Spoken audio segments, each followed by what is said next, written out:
Hello class 11. Today we learn about understanding translation process. अब ये जो सोर्स कोड आपने लिखा था उसका ट्रांसलेशन ऑब्जेक्ट कोड में कैसे होता है using a compiler and interpreter, हम इस टॉपिक में लर्न करेंगे. So the topic is the compilation process. सबसे पहले हम देखेंगे कि कंपाइलेशन कैसे किया जाता है. Compiler takes the source code and then follow certain micro steps to produce a low level code.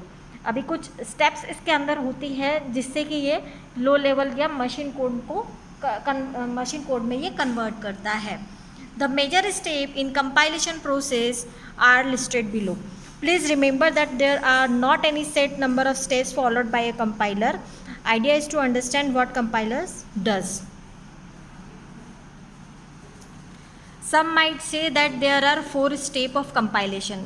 Generally इसमें 4 स्टेप होती है. सेकेंड स्टेप में भी उसकी सब प्रोसेसेस होती है. ठीक है.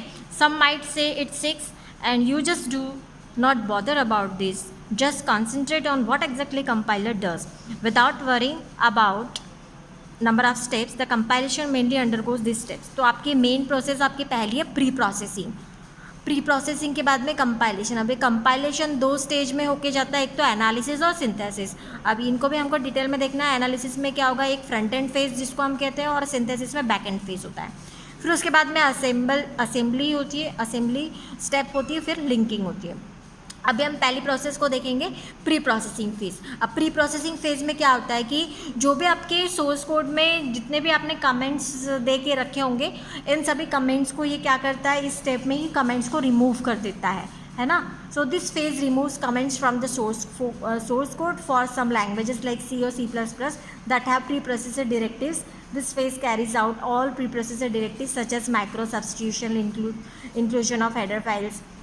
Model imported in the program using import command are also added to the code during this phase. मतलब जो भी आपने मॉड्यूल्स यूज़ किए, कुछ फंक्शन यूज़ किए हैं, तो उसमें वो क्या करता है, इंक्लूड करता है, कनेक्ट करता है.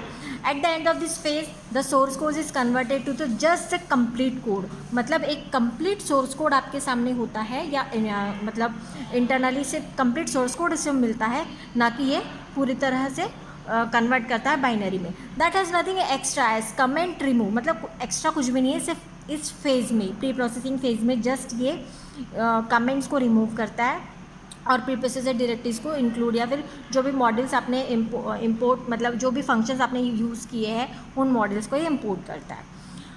अब नेक्स्ट स्टेप है आपकी कंपाइलेशन फेज़. अभी कंपाइलेशन फेज़ आपको अभी भी बताया था कि ये इसके 2 सब पार्ट्स और होते हैं, एनालिसिस और सिंथेसिस. अब एनालिसिस पार्ट में क्या होता है कि जितने भी आपने प्रोग्राम्स में जितने भी टोकन्स यूज़ किए, अभी आप बोलोगे, अभी आपके समझ में नहीं आएगा कि टोकन्स क्या होते हैं, कीवर्ड्स क्या होते हैं, आइडेंटिफायर्स क्या होते हैं. इन सभी टॉपिक्स को हमको डिटेल में पढ़ना है.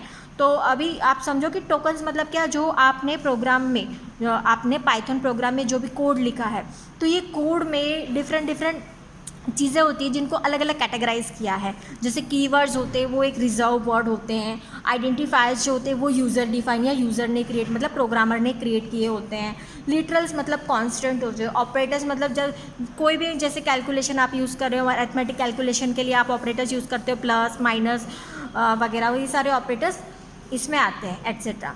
In the analysis phase the compiler identifies all the tokens of the source code and the requirement. Using this information the compiler creates a special type of table. इसके लिए एक स्पेशल टाइप का table create करते हैं जिसको हम symbol table कहते हैं. तो ये अलग अलग जैसे कीवर्ड्स में कीवर्ड्स रखेगा, आइडेंटिफायर्स में आइडेंटिफायर्स को ये स्टोर करेगा, और literals and operators, and that contains the details of all the tokens in the source code. The sub phase is also called a front end phase. इस phase को ही, analysis phase को ही front end phase भी कहते हैं. उसके बाद में आपका सिंथेसिस फेज़ होता है. अब सिंथेसिस फेज़ मतलब क्या, कि एक ट्री बनाता है. ट्री मतलब कैसे प्रोसेस होना है, और जैसे कि कोई एक्सप्रेशन है, फॉर एग्जांपल ये एक्सप्रेशन ले लो 4 × 5 + 9. अब इसमें सबसे पहले क्या करेगा, पहले 4 × 5 करेगा, फिर जो आंसर आएगा उसमें ये +9 को ऐड करेगा. तो यहाँ पे आपको ट्री दिख रहा है, 4 × 5 एंड +9. तो इस तरीके से ये सिंथेसिस फेज़ होता है. द बैक एंड फेज, इसको हम बैक एंड फेज भी कहते हैं. The back and phase of the compiler phases the code and generate syntax tree. Analysis the syntax of the source code. The syntax tree को हम कहते हैं abstract syntax tree. तो AST is a tree representation of a synthetic structure of the source code. यहाँ पे एक example दिया जो अभी आपको बताया है 4 × 5 + 9, तो इस तरीके से ये एक सिंटैक्स ट्री जनरेट करता है। During both of this phase the compilation if the syntax semantic rules of the programmings are found violation in source code, the compiler generates an error with the line number of the source code. अगर इनमें अगर कोई दिक्कत है, कहीं कुछ error है, तो ये क्या करता है, लाइन नंबर के साथ में ये एरर को जनरेट करता है, क्रिएट करता है। At the end of compilation, all the errors found in the source code are listed with the line number. And में क्या होता है कंपाइलेशन के, अगर जहाँ पे भी कुछ एरर है इसी कोड में, क्योंकि इसी फेज़ में आपको एरर पता लग जाते हैं, तो या अगर कहीं एरर है तो वो लाइन नंबर के साथ में वो एरर लिस्ट कर देता है। Programmer can correct the errors, फिर प्रोग्रामर या यूज़र क्या करता है, उन एरर्स को करेक्ट करता है and recompile the corrected code. जो जहाँ पे भी करेक्शन किया है, फिर पूरे कोड को दोबारा से रिकम्पाइल करना पड़ता है। First 2 phases of a compilation process are repeated. जो पहली 2 प्रोसेसेस होती है कंपाइलेशन की, पहली 2 प्रोसेस हमने जो अभी पढ़ी है, वो क्या होती है, रिपीट होती है, क्योंकि रिकम्पाइल आप कर रहे हो तो ये रिपीट होगी। The compilation process will move to next phase only if the source code is found to be error free. तो जो कंपाइलेशन की जो नेक्स्ट प्रोसेस होती है तभी आगे जाती है जब आपका जो सोर्स कोड है वो बिल्कुल ही एरर फ्री है या उसमें कोई एरर नहीं है ना। Once the code is error free the compilation converts into intermediate code. अगर आपका सोर्स कोड एरर फ्री है जिसमें कोई एरर नहीं है, तब आपका सोर्स कोड जो है वो इंटरमीडिएट कोड में कन्वर्ट होता है। That is in the form of assembly level instruction. तो वो जो कोड मिलता है आपको असेंबली लेवल इंस्ट्रक्शन में मिलता है ना। तो नेक्स्ट स्टेप हमारी यही है असेंबली फेज। अब इस असेंबली फेज में क्या होता है, this phase receives the assembly level instruction and then converts into the object code which is form of a machine code। अब ये जो असेंबली कोड जो हमको मिला है, असेंबली लेवल इंस्ट्रक्शन जो हमको मिले हैं, वो किस में कन्वर्ट होते हैं, ऑब्जेक्ट कोड में कन्वर्ट होते हैं। किस फेज़ में, असेंबली फेज़ में, which is the form of machine code. जो ऑब्जेक्ट कोड हमें मिलता है फिर वो मशीन कोड होता है।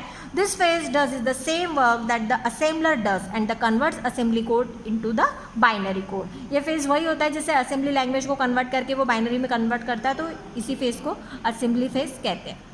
After that linking. अभी लिंकिंग का क्या वर्क है, the object code receive by this phase is very much binary code but still computer can not execute it because linking of important libraries. अब important libraries मतलब क्या, कि जो भी लाइब्रेरीज हमने हमारे प्रोग्राम में जो भी मॉडल्स हमने यूज़ किए हैं उसको ये लाइब्रेरीज से कनेक्ट करने का काम करता है।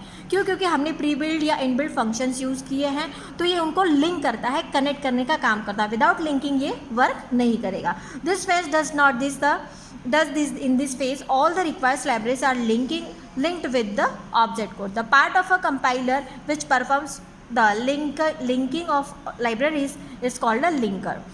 In this phase, with the help of OS, all memory references are resolved and the code is converted, from which requires nothing else to run. It has very things in it to execute itself, that is the code has become executable now। अब जो code मिला है हमको, हमने सभी link कर लिया, सभी लाइब्रेरी से लिंक करने के बाद में जो कोड मिला, अब वो .exe हमको मिला जिसकी वो एग्जीक्यूटेबल फाइल है। अब हम उसको एग्जीक्यूट कर सकते हैं। After that loader. The loader is a part of a compiler. जो लोडर होता है कंपाइलर का ही पार्ट है, that loads the computer executable module in the memory for execution. तो ये जो भी मॉड्यूल्स है वो क्या करता है, मेमोरी में लोड करता है, तभी तो एग्जीक्यूशन डन हो पाएगा। Now the computer can run the executable file without requiring any other software. अभी क्या है, जो भी एग्जीक्यूटेबल फाइल है हमारी, कोई भी सॉफ्टवेयर के बिना अगर वो आपकी लाइब्रेरीज या मॉड्यूल आपके मेमोरी में लोड हो चुके हैं, अभी विदाउट एनी सॉफ्टवेयर वो रन हो जाएगा, एग्जीक्यूट हो जाएगा। Here the role of a compiler is also over the hands. Compiler is also not needed to run the executable file. क्योंकि एक बार आपका कोड जो है वो अगर कंपाइल हो गया तो कंपाइलेशन, क्योंकि आपका कोड कंपाइल हो गया मतलब आपका कोड एरर फ्री है, तो अभी मेमोरी में कंपाइलर की कोई ज़रूरत नहीं होती, आप उसको एग्जीक्यूट कर सकते हैं। This is the processing diagram, the phase of compilation. This is your source code and फिर एनालिसिस और सिंथेसिस होगा यहाँ पे, फिर असेंबली होगा। असेंबली के बाद में जो ऑब्जेक्ट कोड मिलेगा, ऑब्जेक्ट कोड के बाद में लिंकर्स आएंगे। ये लिंकर्स देखिए स्टैंडर्ड लाइब्रेरीज है, यूज़र लाइब्रेरीज है या ऑब्जेक्ट कोड जो भी है, यहाँ से लिंकिंग होगा और उसके बाद में ये एग्जीक्यूट यहाँ पे हो रहा है। Please note that the compiler works on whole program, that is it converts all the lines of the code into object code and then to executable code. मतलब ये पूरे प्रोग्राम को पहले ऑब्जेक्ट कोड में कन्वर्ट करता है, उसके बाद में ये एग्जीक्यूटेबल होते हैं ये code. If there is error even only at the last line of the code, अगर कोई लास्ट लाइन में भी आपका एरर है, the compiler won't proceed to the next sub phases until the whole code is error free. मतलब अभी हमने देखा था कि जब तक कि आपके प्रोग्राम पूरे तरीके से एरर फ्री नहीं हो जाता तब तक कि ये नेक्स्ट फेज में नहीं जाता है. Similarly it converts the whole code to the object code and then to executable code. उसके बाद एक बार ये कोड आपका ऑब्जेक्ट कोड में कन्वर्ट होता है, उसके बाद ही ये एग्जीक्यूटेबल होता है. There are many compiled languages, बहुत सारे कंपाइल्ड लैंग्वेजेस जैसे सी है, C++ है, C# है, ये सारी जो है कंपाइल्ड लैंग्वेज है. और इंटरप्रेटेड लैंग्वेज आपकी कौन सी है? पाइथन भी इंटरप्रेटेड है, पर्ल भी है, PHP, ये सारी लैंग्वेज आपकी इंटरप्रेटेड लैंग्वेज है. वैसे अगर हम जावा की बात करें तो जावा बोथ कंपाइल्ड भी है और इंटरप्रेट भी होती है, तो जावा बोथ है. और ये जो C++ ये प्योरली कंपाइल्ड लैंग्वेज है. ठीक उसी तरीके से पाइथन, पर्ल, PHP ये इंटरप्रेटेड लैंग्वेज है.